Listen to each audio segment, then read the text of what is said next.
Como que se dá essa relação sujeito-pessoa, ideologias, inovações, como isso é processado e até que ponto isso nos atinge, como isso acaba fazendo, nos tornando as pessoas que nós somos, desde criminalidade, ideologias, propostas de mudanças, pressões populares, enfim, como isso acaba nos constituindo. As transformações na constituição humana enquanto biológicas, me parece que elas só podem ocorrer via genética.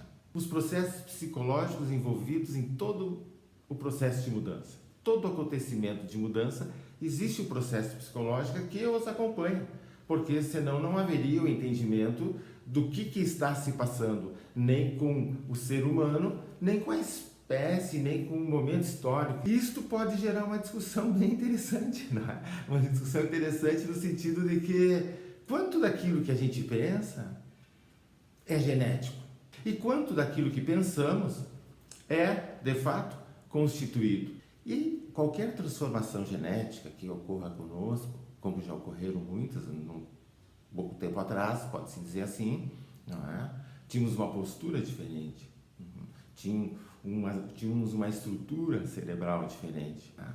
Então, resumidamente, pode-se dizer que os processos psicológicos, eles possibilitam para compreender as mudanças, mas também para promovê-las, para constatá-las e para se adaptar.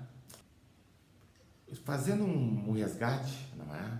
Se diz que surgimos como pessoa que se dá conta de si pela raspagem que os nossos sensores sofrem com a saída do útero ao nascermos. Quando nós nascemos, os nossos sensores são todos ativados e a partir daí começa a surgir uma estrutura que nós denominamos de consciência para alguns, de egos para outros, não é? E a partir dessas sensações nós vamos formando a nossa personalidade. Estimulações constantemente. Quantas vezes somos impactados por processos diversos?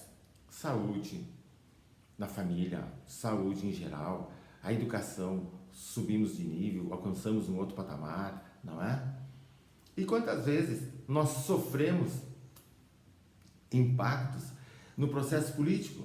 Agora nós temos a constatação de que nós vivemos mais, verdade ou não, não sei, mas que a Previdência vai se prorrogar por mais, no mínimo, em torno de 10 anos do que já estava previsto. Isso tudo nos impacta de maneira muito forte. A criminalidade, o barbarismo da criminalidade, os acidentes de trânsito cada vez mais violentos, hoje com uma pessoa estranha, outro dia com uma pessoa próxima, outro dia, quem sabe, com um de nós, que Deus nos livre, não é possível, existe essa possibilidade. E essa vida que se leva nessa instância, podemos comparar que a dinamicidade da vida social, hoje, ela é quase como a velocidade de um joguinho eletrônico, de um game eletrônico, esses games sofisticados que tem hoje em dia em mais diversos aparelhos eletrônicos. Quais são os impactos da constituição das pessoas que estão nascendo agora esse contexto social?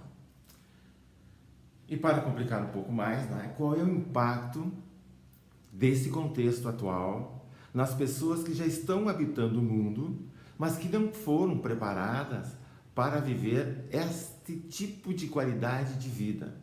A velocidade, a complexidade, a inovação tecnológica, não é? De maneira acelerada, de maneira que poucas áreas nós conseguimos acompanhar com profundidade do que está acontecendo em nossa volta. Qual é a qualidade que nós preservamos aos processos psicológicos, aos conteúdos psicológicos que nós portamos? Não é? Qual é a preocupação que nós temos com isso? Será que hoje devemos ser invadidos pela mídia da maneira como somos? Qual é a crítica que nós fazemos? Nós acreditamos e desacreditamos com uma certa facilidade. Somos a favor e somos contrários. Nem mesmo, muitas vezes, não temos a profundidade de conhecimento suficiente para podermos avaliar aquilo que nós estamos escolhendo. E assim que é um foco, parece ser um foco, a especulação psicológica no processo de compra e venda, no processo de marketing, no processo de marketing político, e que de uma certa forma, se não nos damos conta, nós acabamos como vítimas disso. Não é? Vítimas acreditando que acreditamos numa verdade que é relativa. Hoje comentei sobre mudanças possíveis nos seres humanos e as genéticas, mas promovida pelos processos psicológicos e sociológicos, no mínimo acompanhado pelos processos psicológicos. Portanto, cuidar da qualidade do que se pensa e do que fazem com que acreditemos é fundamental. A mente não é um depósito para qualquer ideia, para qualquer proposta. Estamos cursando um ano eleitoral onde as mais diversas máscaras, as mais diversas propostas estão sendo colocadas em cena.